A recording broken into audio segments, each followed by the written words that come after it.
And it's one thing I call the latte factor. Now, a lot of people think it's has to do with, uh, you know, make your coffee at home and don't buy this latte and you're going to become a millionaire.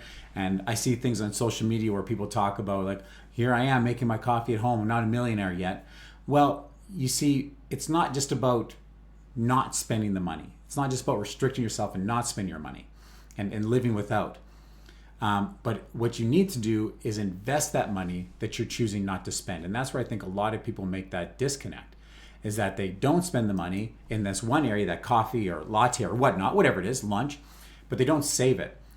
So what I encourage people to do is, instead of just not spending the money, take it and put that into your investments. Maybe you don't go out for lunch today and the $15 you would have spent. Don't leave it in your bank account. Go put it into your TFSA account. Go put it away. You were going to spend it anyways on something. You chose not to. Okay, that's great. Don't leave it in the account. Go put it somewhere else so it can start building you wealth and start making your money make more money. That's really how that latte factor works. It's not just about not spending. It's about taking the money that you didn't spend and putting it somewhere where it can actually invest and help you. Another strategy I encourage is, I call it like a guilt-free spending account.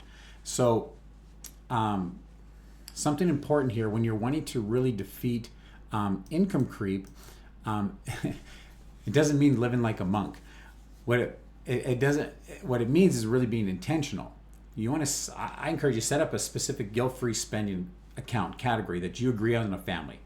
So whether it's date nights, activities with the family once a month, or even just personal fun money for each person. You each get $100 or $200 a month.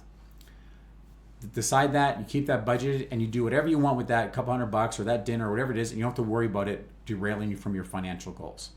So having those different strategies set up can make a big difference. Now, another thing is really looking at a long-term picture. So I want to show you what happens when you actually win the battle against income creep. So scenario A, where income creep wins, is you make $70,000 a year and you spend $68,000. So you are saving a couple grand a year. That's great. But over the next 20 years, you get raises. And at the end of the 20 years, you're going to go from $70,000 to $120,000. But your spending also increases. So your spending grows to $116,000. You're saving more than what you were before, $4 grand a year. But after that 20 years, you'd have, again, roughly about 60 grand saved. Whereas in scenario B, you defeat income creep, but it's the exact same scenario. You start off making $70,000 a year and spend $68,000, so you're saving $2 grand. But as you get your raises over those 20 years, and your income building up to $120,000, your spending stays at the $70,000. Now, at the end, you're saving $50,000 a year. Well, after that 20 years, you have over $850,000 saved. Same career, same income, but one person is financially independent and the other is still stressing about money. Because really, the path to financial independence isn't about earning millions of dollars. It's maintaining a reasonable lifestyle while your income grows. And that's a lot of times, that's super hard to do. But the beautiful part is, once you have a significant savings, you have options. You can choose to take the job that you want to work at, even if it's less pay. You can start that business you wanted to do, you've been dreaming about. You can work part-time and spend more time with your family. You can retire early. Like, there's a lot of different things that you can do, because now you don't have to stress about the unexpected expenses again. I think that's really true wealth. It's not the car you drive, the house you live in. It's the freedom to make the choices based on what you want, not based on what you can afford, or hopefully what you can do this month because you got a little extra cash. So what I'd encourage you guys, if I can give you a bit of an action plan, as I'd say, for the next 30 days, I want it to look like this. This next week, have the money conversation with your family, or one person in your family, or someone, a couple people.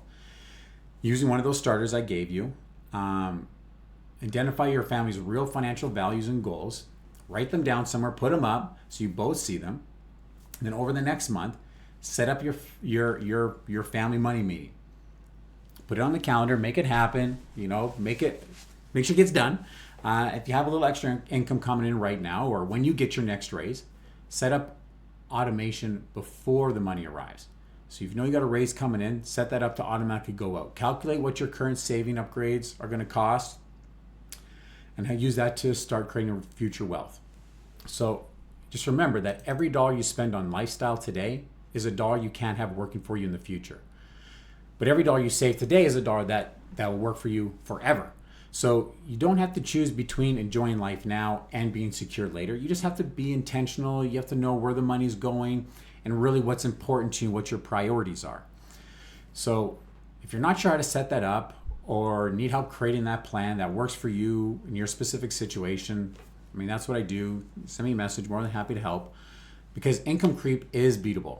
I've been able to beat it. A lot of people have been able to beat it. It just takes that awareness, family alignment, and a system that works for all of you.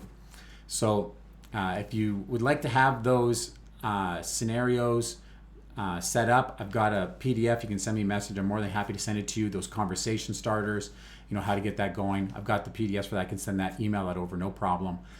Just send me a message and I'm glad to help. So hopefully that helps. Thanks for watching. I'll see you guys soon.